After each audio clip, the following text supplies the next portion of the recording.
Hello, everyone, and welcome to a very special episode of Slay the Stars. It's our first synopsis episode. Yay! Woo! We wanted to make these for a few reasons.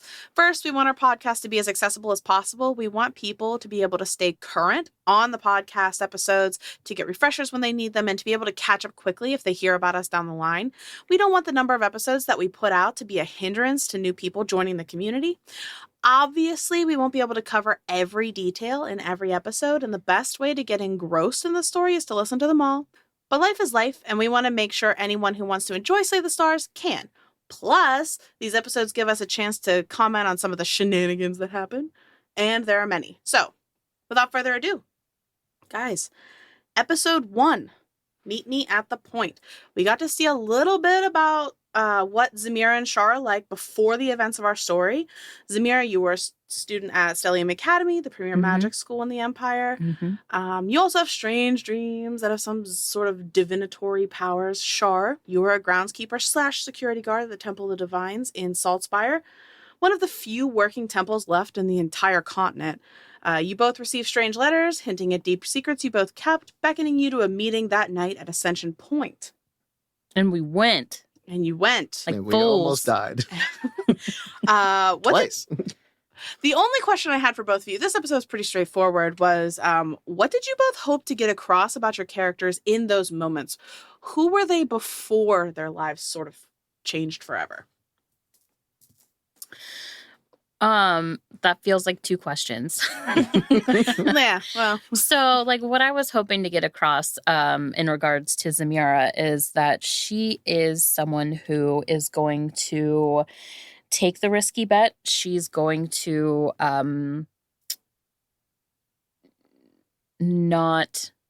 she's going to throw caution to the wind. She's not completely reckless, but it's close. She definitely, a big thing for her is not understanding a lot of where her magic comes from. And she wants to know. She wants answers.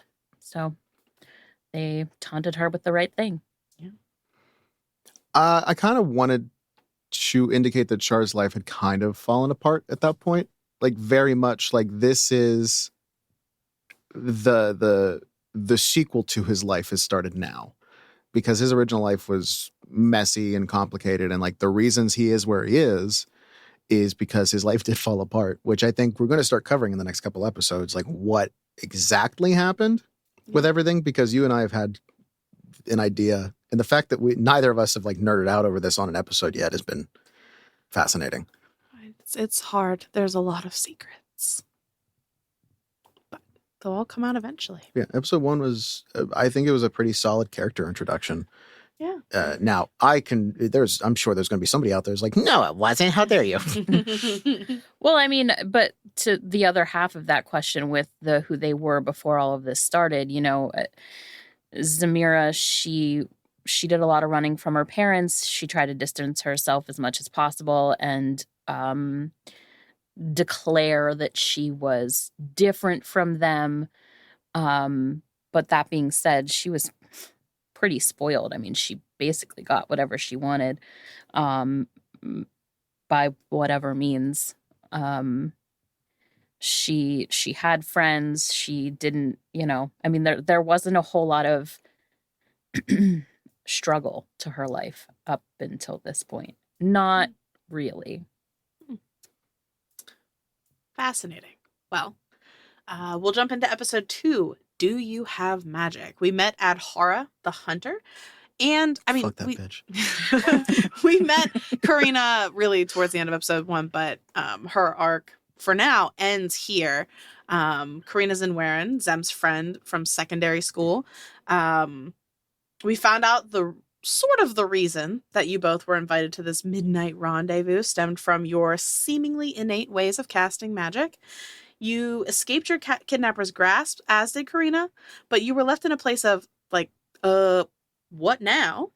In this episode, Shar also makes his first kill, one of the guards who worked for Adhara. Oh, hey, we both blown somebody's up through their chest now.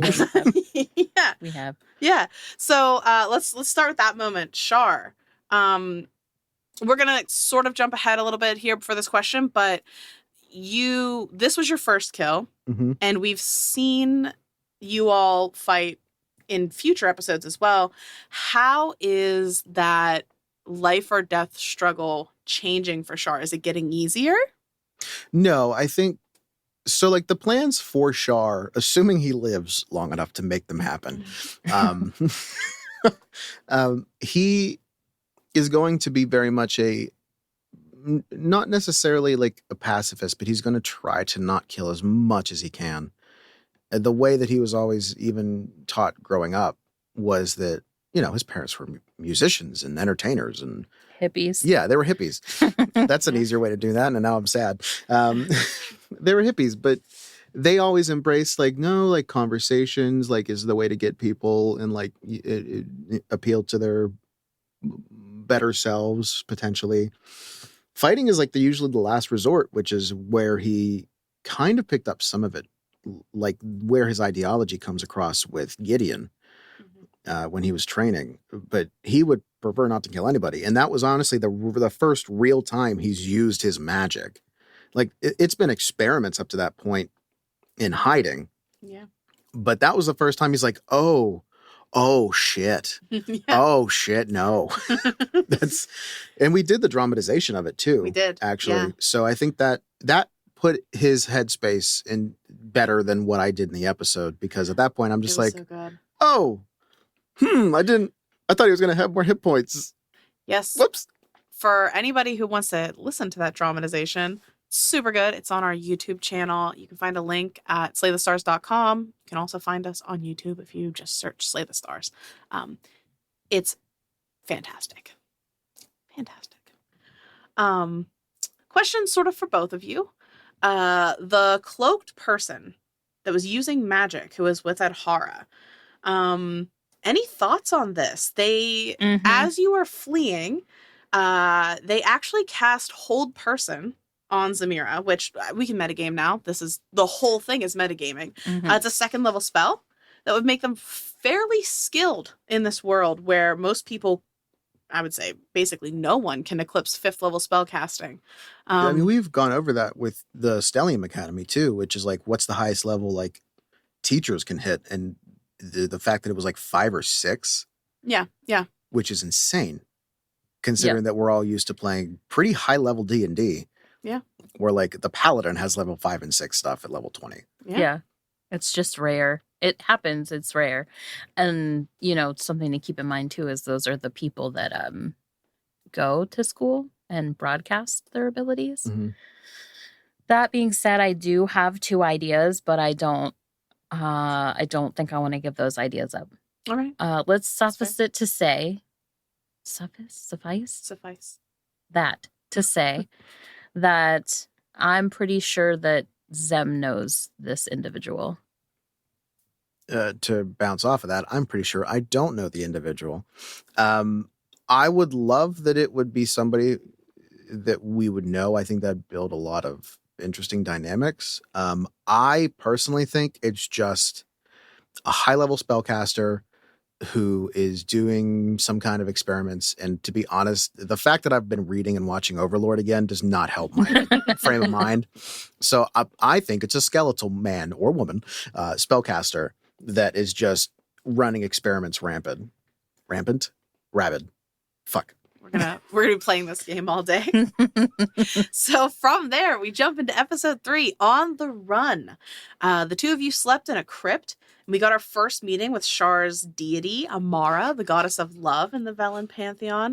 I'm thinking of fire safety. Yeah, I was too. Not gonna lie, me too. This is also the episode where a huge amount that seems small at the time occurs. Zem and Shar go to the Astros Emporium, which is the headquarters of the Nexus Crime Syndicate, to speak with Zem's mother, Dahlia, for help. Dahlia basically throws money at her daughter, tells her it isn't safe, and shoves her out the door. As you good guys mothers do. Are, if you could see it, air quotes, heroes, then decide to steal a horse and cart from Shar's old friend and employer, Gideon the blacksmith, who was actively getting shaken down for information about Shar. They did not intervene. And by the grace of portent dice, damn you, they made it out of Salt Spire on the road to Ocean Guard. Yeah, that's going to be a running theme on the campaign is, your goddamn portent dice, how dare you, motherfuckers. Listen, it's the only way we're going to survive. I know it. And so, Zamira, the first question is for you. Does it bring you joy to shatter my hopes and dreams? Yes. There's not even a hesitation there. Yeah, absolutely. It's like my sole job as your player. Yeah. Double 18s, you guys. Double 18s. And didn't matter. I think, didn't you have to save me coming out of the window too? Like, didn't I not won that? Or no, that was going into the window and it rolled low, but I wasn't low enough to it wasn't low enough to do that, to eat it. But Shar, how does it feel to be a horrible friend who left your old pal Gideon to maybe die? Yeah. I don't think that I left him to die. I was explicitly not there, and his stuff was stolen. So, yeah. Technically, Zem took off with the stuff. That's true. That is true. With the horse and cart and steel beams and charcoal and various supplies. I forgot about the charcoal. Yeah. You did bring some guards in too. Yeah, I mean, the way, so I'm just glad that worked out as well in my head that it did in practice. Yeah. Because that could have been very fucked up and should bad. have been way meaner and had them be more of like the bad guys, and now there are 4 guys in there that are going to beat up Gideon instead of 2. Episode 4, Peddlers and Premonitions. We get our first fight, a bear. And our Fuck that bear. It's also our first hint that something is maybe amiss with wildlife in the area. We also met Zem's new best friend, Mila, the gnome peddler, who has an affinity for the creepy side of things. Zem ended up purchasing a strange tarot deck with cards that feature artwork of not only Zem and Shar, but other people they have and will continue to meet along their path. They ended up making it to the Midway Tavern. Both Zem and Shar get flirted with. It doesn't end well for either of them. That's right, he did. There are some hella sus people who Shar decides to investigate. He broke into their wagon, and you got a glimpse of some like end game stuff, a glass containment orb of some sort of swirling black mist inside. Not creepy at all. Not creepy at all. He got caught, but got away, and that's where we sort of cut it. Shar, more importantly, you left If you say anything your about the goddamn crowbar, you motherfucker. How does that make you feel? Confused. Because the options presented to me were, are you running and leaving the crowbar, or are you getting caught? And I'm like, leaving the crowbar? No, I said, are you running? And then you said, I'm dropping the crowbar. That's what happened. I think that it's interesting here that you would act so Zem-like in this moment. Also, I just realized that Zem-like and Zen-like sound exactly the same, but are very different. So we're just going to have 2 sides of the same coin, is you're either very Zen-like or Zeb-like, which is chaos versus peace. Yes. But no, I think it was, he had some drinks in him, and he had never really had that atmosphere of, he's very much an introvert by nature for the most part too. And there was a lot of partying and going on. I mean, shit, you were dancing with a bard lovely. for a while. Yep. Emil, he was lovely. And he was more confused as like, He was a meal, a whole snack. didn't he like dip you into a table? I She did that. on purpose. Oh, okay. To try to create a To distraction. help your dumbass. No, did you? Because you crashed into the table, they went out faster, like, ooh, good, breaking the crowd. They were like, great, we can sneak out. They were already up and moving, and I was trying to get their attention, and I did, but It only lasted a couple seconds, and then they went outside. But no, it was, he was genuinely concerned that people were following them. And I think that was more his concern was, he didn't think anything magical was going to ever really be in the crate. It was just like, oh, it's got to be a magic sword. Now I know that they're guards. Like, what the fuck is this? I didn't think anything was going to be like that. Yeah. But first of all, I have a lot of unique things that I tend to keep when I'm a player in D&D. in my backpack, and a crowbar is almost never one of them. Yeah. And the fact that I'm like, I can use this. Fuck it. Nope. Bad omen. Drop the crowbar. Bad vibes. If that crowbar comes back and kills me later, I will be so pissed. That tarot deck, though. That tarot deck is like... Oh, yeah. That's where I wanted... I'm glad you said that. It's like the divination because it helps me divine things, but it's also telling us its own story, too. It's wild. Yeah. It's like divinception. We're going to have to workshop that, but that is a good backup. Divinception. Nope, we don't have to workshop anything. That's perfect. Divinception. Okay. You don't look at me with that tone of voice. I didn't even look at you. I was looking at my notepad. Yeah, I was know. talking to you in that tone of voice. There's the difference. No. It was on your face. That's just my face. Fix it. But yeah. So I'm gonna throw this out there.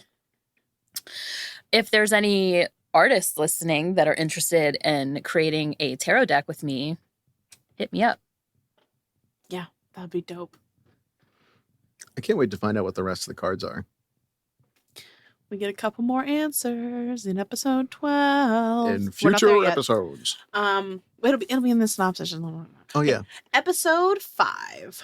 Pursued. That night, Zem has her second dream of the river and being dragged below the surface. The next morning, you wake up, tipped off by the spurned barmaid, Juliet, that the hunter and her minions had arrived at the tavern looking for you both.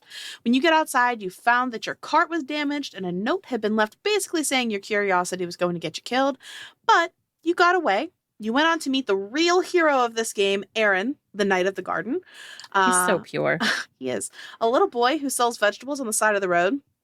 We have another conversation between Char and Amara gives a little backstory on Zem's, formerly Dalius's, pendant, and drops the bomb that she and those like her had an agreement not to meddle on Vela, though that agreement is coming to an end soon. And Char, the revelation from Amara that Zem's pendant was a gift from the god Apenor to one of his devotees in the past was interesting. And we haven't had a chance to really explore much further of that line of thinking. What were Char's thoughts in the moment when he heard that? Well, a couple things. So one, he was curious as to if there was more in the world, like original gifts. I'm not talking like blessings, like essentially what Char is. Yeah. Like, and then there's is there more of me? So is there more gifts? Is there more of me? And then what made either Dalius or the line of succession of that pendant so special? Like, what was the correlation to that? And then I think we immediately got attacked. So Yeah. Interesting. Okay. And from episode 5, we jump into episode 6. One of our most listened to episodes of the entire podcast, Campfire Stories. This episode was spooky fun. I literally can't wait to do more like it. Zem and Char are nearing Ocean Guard and find a group of dwarf artisans to camp with for the night. The dwarves agree to this arrangement thanks to Zem's shameless flirting with Jor, one of the apprentices, and Char's bartering with the leader Naz. fuck that flirting. That night, Zem and Char each tell a spooky campfire story to the group. Zem's was about a tree that may or may not murder things, and Char's concerned spooky runes and missing people that plague the monastery he trained at, the garden. Jor, the dwarf, told a story about a seemingly haunted mine shaft where miners go in and come back different. Seemingly. I don't know, man. That shit is haunted. We ended with everyone taking a nice long rest and nothing horrible definitely happening the next morning. Zamira, you had your ghost moment with Jor at the potting wheel. The people want to know. I'm sorry, the potting wheel? Yeah, the potting wheel. Is that really what it's called? Pottery wheel. Yeah. Pottery, whatever. It's a wheel where you make pots. Yeah, I was just like thinking like maybe you were like making like a tree, like putting a tree in a pot. Yes, I'm like, did I misunderstand that whole episode? You did not. The people want to know. No kiss for Jor. He saved your life, Zem. Pottery. It seemed like there was a connection. There was and there would have been, but they sort of ran at the first sight of my power, so... I mean, yes. Dark things that happen in episode 7. we're not in Saltspire anymore. You awoke, and Adhara, along with her 2 minions, had Fuck that finally bitch. caught up to you. Fuck those guys too. She was threatening the dwarves when the 2 of you decided to stand up and fight. Honestly, I didn't think you were going to win this one. Neither did we. I had planned for you both to be captured, but, dice have a will of their own. Long story short, Zamira, you fried one of the guards with a witch bolt and then critted Adhara with a 2nd level casting, damn near max damage of witch bolt, for almost the amount of hit points she started with. You both let the final guard run, but not until you had a chance to strip him of everything he owned, sending him off into the wilderness with nothing but a carrot. With all these dagger, with all these blighted animals about. From there, you chose to take a level of exhaustion, move as quickly as possible into Ocean Guard. We got our first glimpse of this world's Vegas and your home here, the Queen's Rest Inn and Tavern. Whoa, man, you forgot something. What did I forget? We got to pick up a spell book and a note. Wait, what is that? Oh, yeah, those were... Yes, that did happen here. That Zem's mom is after us, man. Yes. We're going to die. This was the revelatory moment. That it is Nexus that is searching for you all. Fuck that bitch. There are so many ways she could have gone about so many things, but because she chose the path that she chose, Violence. And our relationship being what it is, there was no way that I wasn't going to fight. Yeah. Yep. Yeah. Well, Zamira, you killed your first 2 people 2 in that episode. It's not a competition. And it seemed like that moment really affected you. Talk about that. So I think that Zamira has not really been willing to examine too closely her motivations and the things that lurk under the surface, her shadow side. But they came screaming to the surface in this episode, and I think she didn't really like what she saw, but I do think she liked what she felt. Interesting. Dark, ominous, terrifying. I like the wording there. And Shar, Adhara was in your face for most of that fight, and it kind of looked like she was going to kill you. She did give you one chance to surrender, but she seemed to have no qualms about killing you, or at least seriously injuring you. What was going through Shar's mind in those moments? The fact that he couldn't hit her at all with his katana, just at all. I mean, the 2 hits that he did get were pretty good. But the fact that he's having a lot of trouble right now because he's trying to compartmentalize, like, his basis for fighting is his monk training. And now a lot of that is failing against higher level opponents or stronger opponents. So it's not good enough anymore. And that kind of threw him into a little bit of a spiral mentally. So we might be seeing him rely more on magic, or at least like the implementation of it, because before he was hiding it, trying not to use it, or use it very minimally. Now I'm not so sure. Interesting. Oh, before we get into the next episode, I should apologize to you both. Leaving you all on a cliffhanger in the last episode when you got the crate was... Fuck you. Hilarious. And I would absolutely do it again. Episode 8, What's in the Box? Go fuck yourself. What I forgot to mention, or neglected to mention in episode 7, was that you intercepted a package that was destined for Zem's teacher, Dalius, from the Golden Tract, a magic stall in the Silk Arch area of Ocean Guard. You took it to your room at the inn and opened it, and inside was a massive quantity of high-quality incense, and hidden in the bottom, a bag containing strips of ivory, which is illegal to sell in the Empire. You colored your hair with henna to disguise yourselves a bit and made plans to sell some of the loot from your recent kills and your massive windfall of incense. Zem, did you feel bad at all about stealing Dalius's package, or do you think he would understand and approve? I did not feel bad. I don't. Yeah, I think he would actually. I don't know about approve because I was taking from him, but I think he would understand and potentially admire being resourceful. Yeah. I would agree. Uh, both of you, what are your characters' leading theories about what Dalius is up to with this shipment? I think we actually, because we talked about it for a minute, we think it's a summoning. I think both of us have arrived at that. Yes, unless yours has potentially. changed since then. No, I think Zem's initial shock at the sheer volume was not like she wasn't really thinking, and I think it was how many times is he going to try to do XYZ whatever until she had a minute to reconcile everything she was looking at, and then it was like, oh.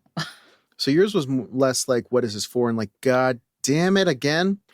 Sort of like, I don't know. I mean, really, and I know that I said this multiple times in the episode, but he's capable of anything. I mean, he'll try anything to get where he thinks he needs to be or wants to go or whatever. So I really just think that it was she at first misunderstood and thought multiple attempts, like practicing something, like this was a backup. But then it was a realization that this isn't multiple attempts. This is one big thing. Oh, so see, Shar was not. He thought it was going to be potentially multiple things, but you think it's one thing. I mean, that's the difference. Maybe. Although the multiple things is where I was at first, but where you're at now, though. Mm-hmm. Okay. He's not the type to tiptoe around a thing. If he's gonna do it, he's gonna Kool-Aid man through the wall. Yes. Okay. Yeah. Oh yeah. Oh yeah. Okay. Episode 9. We Will All Burn. This was mainly a shopping episode. You sold off your excess gear, made a deal for a spell book for Zem and a bag of holding. You also met a super cool seamstress named Cloud, who was a Yuan-ti, though. We don't know that. You don't really recognize her as such because you've never met someone like her before. I want to make a note of that here because I think there was confusion about her. Yeah, I thought she was a Ganassi. That's my bad. Yeah. So I wanted to be very clear that she is a Yuan-ti. That's my bad. You bought lots of dresses from her for both of you, and you bought one dress for Shar and 3 dresses for Samira.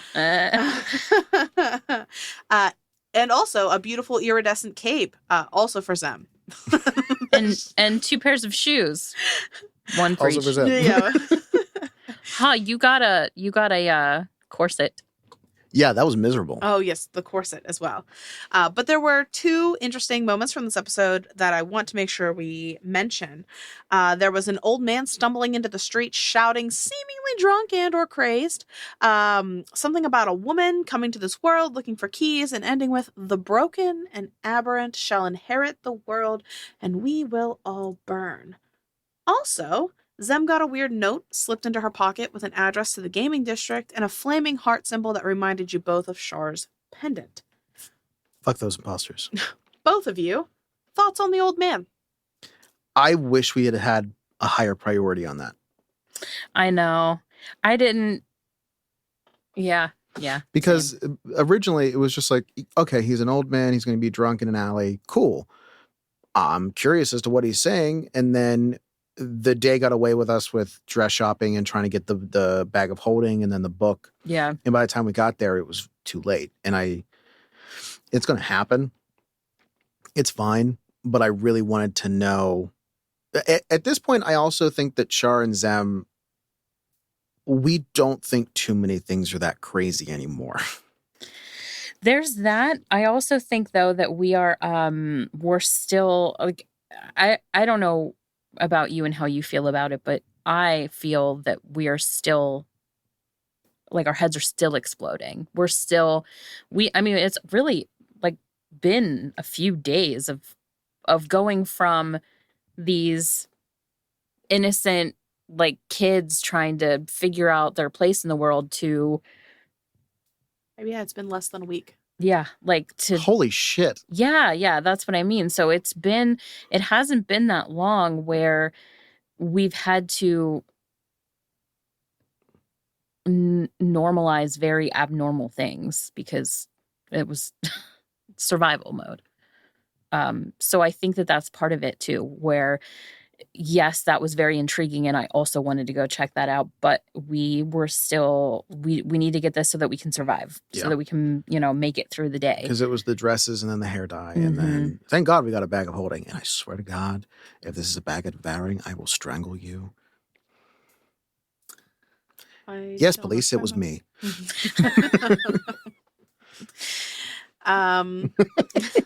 Okay, and pretending that you guys don't know what happens in episode 10, what did you both think would be waiting for you at the address on the card? Not that. Yeah. I don't remember what I thought. Not that for sure. I was definitely bamboozled. Height of adrenaline too. Yeah. Because I think I had to roll a crit success on the perception check to even see that was happening. Or no, it was you that got it. Yeah, Zem was the one who got the really high perception check to notice the person that was pickpocketing her. You rolled then a high insight to see that he was not being sinister. God, it's been forever since I've edited those. All right, so then from there, episode 10, Amara's Adoration. You followed the address on Zem's note and ended up at a casino. Fuck that note. When are we going to learn about following notes orders? We need to stop doing that. Yeah. Listen, this was a good one. It was themed like Char's deity. Skimpily clad employees of all genders, garish temple decor, flaming hearts everywhere. It's a Hooters, but a casino. An alcoholic shot called Otherworldly Pleasure. It was wild. There was gambling and drunken fun to be had. After, you happen to see a member of the council that runs the empire making his way under heavy guard through the streets. Silverin Kethtal, the holder of the Elven seat. Odd, because this man would not want his face seen here unless he had very serious business. Oh, and Zem bought some maybe human bones from a creepy salesman in the Murky Knot. They could have been monkeys. Maybe, monkeys? But you guys didn't roll very good medicine checks. Are there monkeys in this world? Yeah, you guys, there was a monkey mermaid fish thing. That was that was a creation. And then you were very vague about whether or not that was a legit thing. You're like, is it real? I don't know. Find out next time on Slay the Stars. All of the components are real. Yeah. But so first thing, political intrigue. It's happening on the fringe of the campaign, and we're getting little leaks in here or there. How much do Zem and Char care about politics? Currently, I would say probably very little for Zem. I think overarching big things, probably a bit, but like in general, she is way too self-absorbed and inward focused to pay attention to those things until she has to. I think so. Being from the garden, there was a lot of like very much outside looking in from the perspective of like politics, because most of our knowledge came from especially the war that happened with the orcs. So most of it is like, okay, what was the ramifications of that specific thing and what became of it after? Just because you had to know it, it was basically like what we would talk about each other, like with the members of the garden, et cetera, et cetera. I'm not going to get into it now, but he not enjoys it, but he sees a lot of it. He's just not smart enough to interpret like what's really going on behind the scenes. So it's very much a outside looking in perspective of politics. Right. And Char, we haven't had a chance to talk to Amara about this place because you've been sort of distant with her. But I want to know Char's thoughts on the casino and how he thinks Amara would feel about it. I I know you put this in just to fuck me over. I did. Not to fuck you over, to fuck with you. Yeah, the same thing. Very different. Very different. Very different. But see, the problem is he knows she would love it. Yeah. Yes, she would. And it's just like that entire episode, like the back half of that was him coming to terms with that. So that is an active temple then. It really is. Yeah. Just they need to get the damn symbol right. I mean, if you guys survive this, you could go back, talk to Amy and Mr. Friedrich and like get something going. Amy and Friedrich was the guy's name. Yeah, Mr. Friedrich. Okay, episode 11, The Ties That Bind. Okay. Next couple episodes are a little heavy. Glad we had a little lightness there for a moment.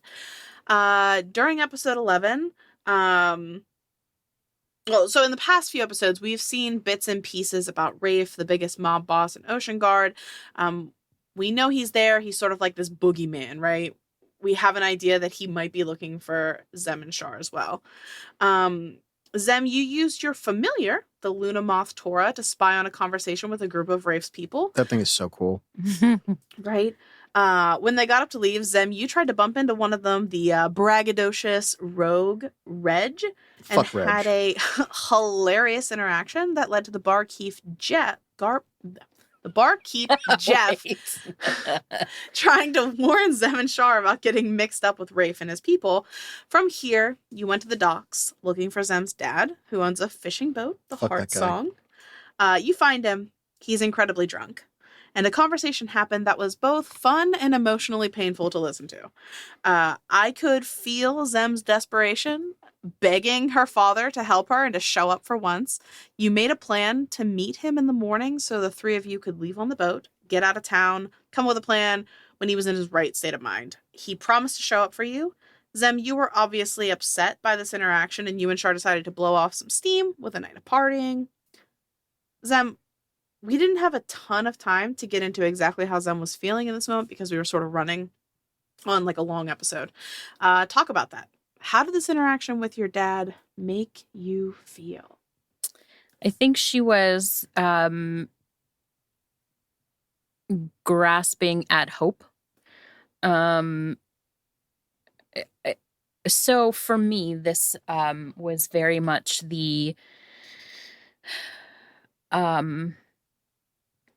what's the word I'm looking for? Like pinnacle, I guess, of the remainder of her childhood. Yeah. Being able to turn to her father for help. Because they're both in a very desperate situation, literal life and death. And to have her father be in the place where she ended up was, she was able to reach out to him, one more time.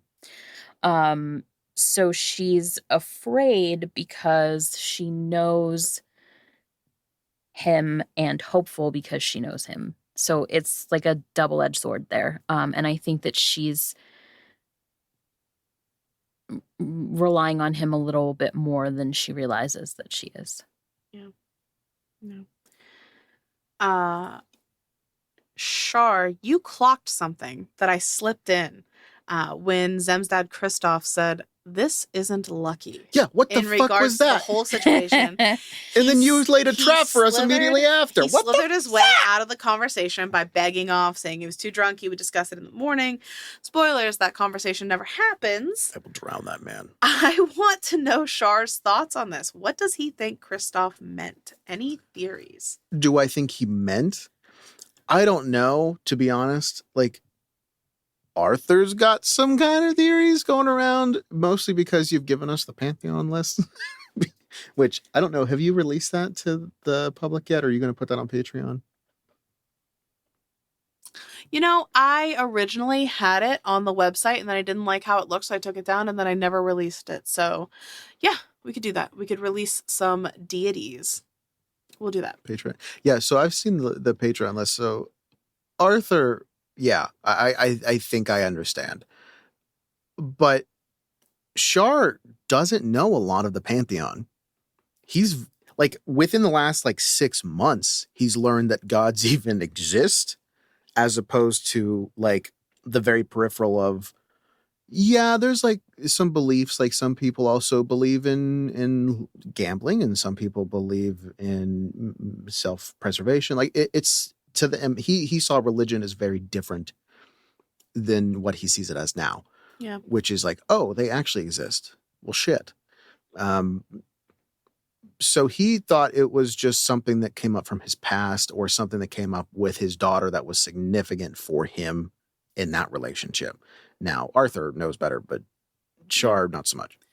Zem, what did you think in that moment when Char kind of keyed in on that phrase and then your dad got sort of dodgy about it? She doesn't put any like stock in any of that kind of stuff. So she just was not really like in one ear, not the other. I don't think that I know she didn't really, she didn't hold on to that. So she's not thinking about it. Interesting.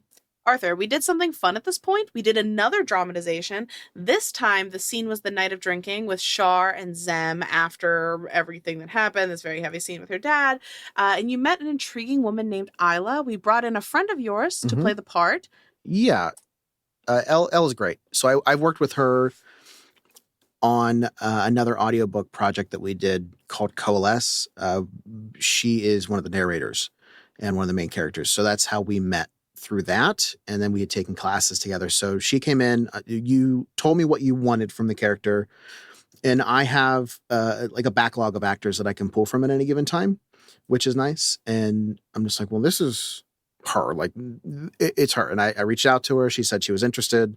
So, I mean, she absolutely killed it. I was really happy, really excited. And then I want to start doing that more with the dramatizations. Is I want to bring in other people with D&D backgrounds, or other voice actors that know what we're doing. So you guys can look forward to that in the future. But yeah, I love the idea of bringing in characters that weren't introduced on stream, but still like finding a way to get Char and Zem from point A to point B. Even if it occurs in the middle, like, oh, your headspace was different, but why?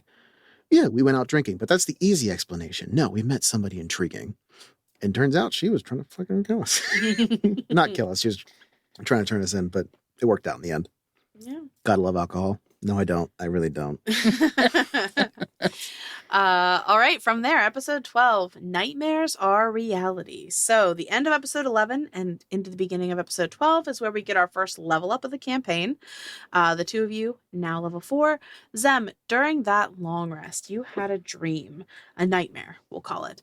And in it, you found yourself in some sort of cave with 2 women. One was prone on an altar, unmoving, not dead, but not quite alive either, suspended in some sort of cursed sleep, if you will. Before you could do anything to really interact with her, you met the other woman. Very much alive, terrifying, imposing. Her porcelain mask and black gown making the exact impression she was going for, and she gave her name, Adria. Her interactions with you were somehow both threatening and inviting. She's the voice from your previous dreams, and she continues to ask you to submit to the darkness that you felt at the edges of your perception for some time now. She tells you that she could easily destroy you and cautions you not to end up like the woman on the altar. At the same time, Char witnessed the actual horrors that were happening to Zem's body in the real world, which ended in Zem vomiting broken, twisted, gross black snakes that immediately tried to attack Char. The dream ended. The two of you dispatched the snakes. Yeah, fuck that. Did not like. You both were shaken up by the experience. A few other highlights. Char, for the first time, witnesses the star in the sky turning black-purple and seemingly dying, like what Zem has seen in her dreams. Zem finds 3 tarot cards in her deck that match this moment. The Devil, who was Adria, the Empress, who was the woman on the altar, and the World card, which seems to be completely black and erased. Zem, this one was a big one for you. We could spend a whole episode dissecting this one moment. Mm-hmm. I want to hear your thoughts on what Zem is feeling after this experience. I don't even know where to start. Lots of things. I mean, so So right up front, probably scared. I mean, this is really big. And I think that even though it's a dream or a nightmare,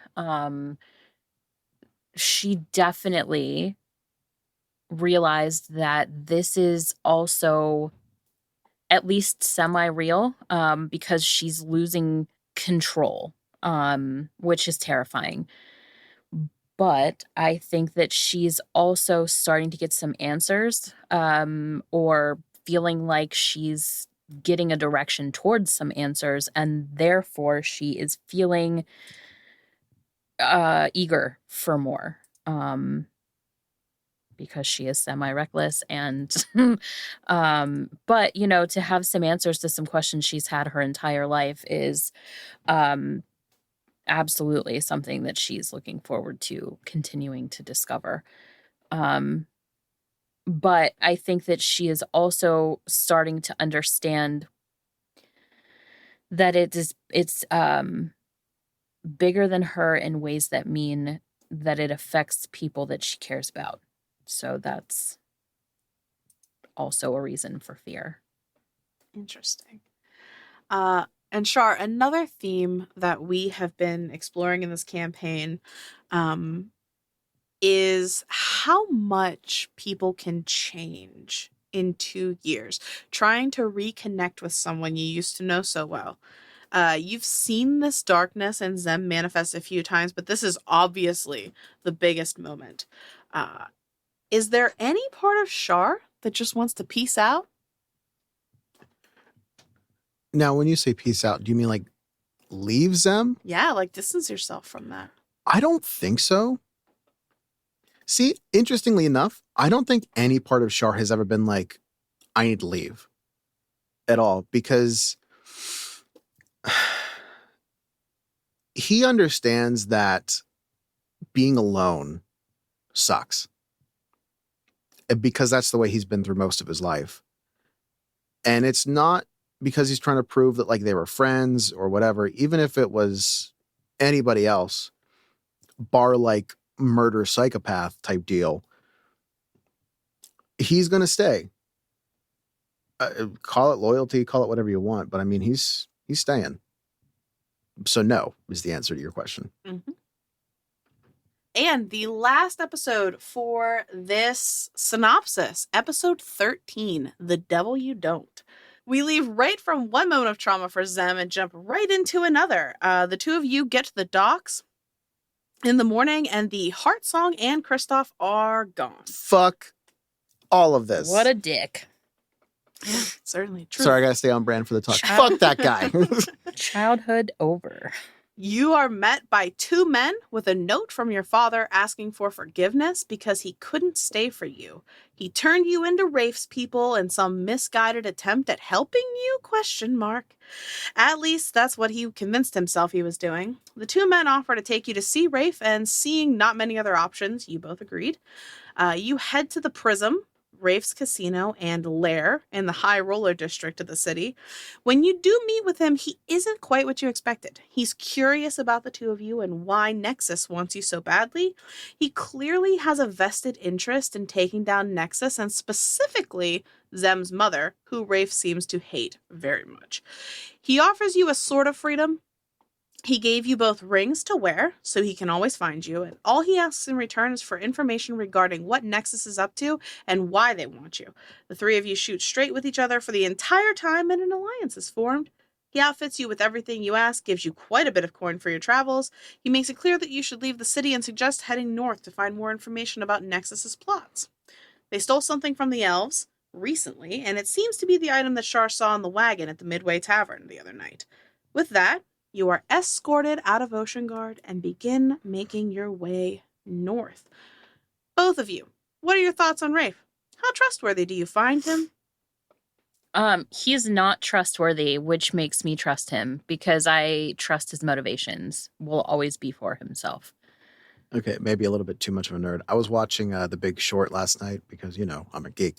But there was, whether they were talking about trusting a short trader with the market collapse, and they're like, I can't not trust him. His motivations are just far too obvious.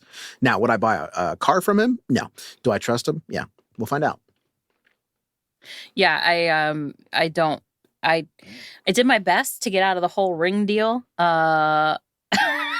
Couldn't do that, but I do think that we have an understanding. I understand his motivations.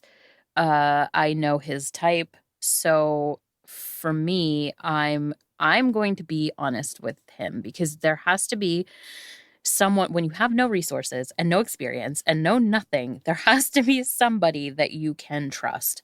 I was hoping that that was going to be Zem's father, but Fuck that guy. fuck that guy. So instead, that is going to be Rafe, who I don't know. It could be a mistake. And that being said, double cross. Triple cross. Quadruple cross. Mm-hmm. Too many crosses. So many crosses. I went down to the crossroads. Shar, the two of you decided that you're going to the garden for help. Does Shar really Shame. think this is a good idea? Does he think it's a good idea? No. But considering that everything that's happened right now, this is kind of one of our only options that's viable right now. Especially with the fact that, again, coming from like looking at the repercussions of the war, and like that's the history that we learned at the garden, is even if it's not a great idea for Shar to go back, Zem is smart enough to get the information that they need going north to the elves, because there is a certain amount of diversity that comes from being in the garden, and we're going to find that out probably here in a little bit. Yeah, we are indeed. All right. Any final thoughts about the first 13 episodes? Either of you? Going once? I don't think so. With Rafe especially, we got as much as we could from him, and your stuff was very much like money, ability to travel, etc. Mine was info, and that kind of is very that is Shar's character. Like, he would prefer information over things any day of the week, I think that even if he's not smart enough to interpret them. I think that for Zem, I have no problem with information being like our form of currency. I don't think we have the stability for that, though. So my long-term goals are information based, but my short-term goals are just getting us to the end of every day, which includes the money and the stuff. So but that's just kind of how our thought our process is different dynamic. as characters. Yeah. So for right now, this is where she's at, but storing this information, and this is why as we go through things, and she writes in her journal, and she sketches people, and she writes little notes, and she writes things down, and her journal is her whole connection to everything, for these purposes, because she can, for as crazy as her journal might look to anyone else, she can follow the lines back through, so that if she needs to reference anything, she's got it right there. But for right now, she's still very much focused on where's our next meal coming from? Are we sleeping on the ground outside, or are we sleeping in a bed somewhere? Or a crypt about fire safety. I'll never not be angry about that, I don't think. I don't know why. The greatest moment in podcast history. All right. So we're going to end this synopsis here. Thank you so much for listening. Join us next Tuesday for episode 14. Betrayals Begin With Trust. Fuck. Thanks, guys. Hey, guys. Thanks for joining us on this very special episode of a relapse. Relapse? Really? Recap. Hey, guys. Welcome back. I hope you've enjoyed this little recap episode. Oh, I cannot do this. Fuck! It's just a promo. It's not that big a deal. Hey guys, welcome back. Thanks for listening to the recap of Slay the Stars episodes 1 through 13, our first Cour. So, From here on in, I'm going to use whole new dice, and I really hope that doesn't come back to bite me in the ass. But knowing Leah, it's absolutely going to. A moment of silence for Shar and me, Arthur. Dear Cthulhu, who art in... Where the fuck is Cthulhu? Anyway, thanks for joining us, and I hope you guys get to tune in. Oh, boy. Anyway, again, thanks for joining us, and as always, per somnia ad astra. Stay tuned. Motherfucker!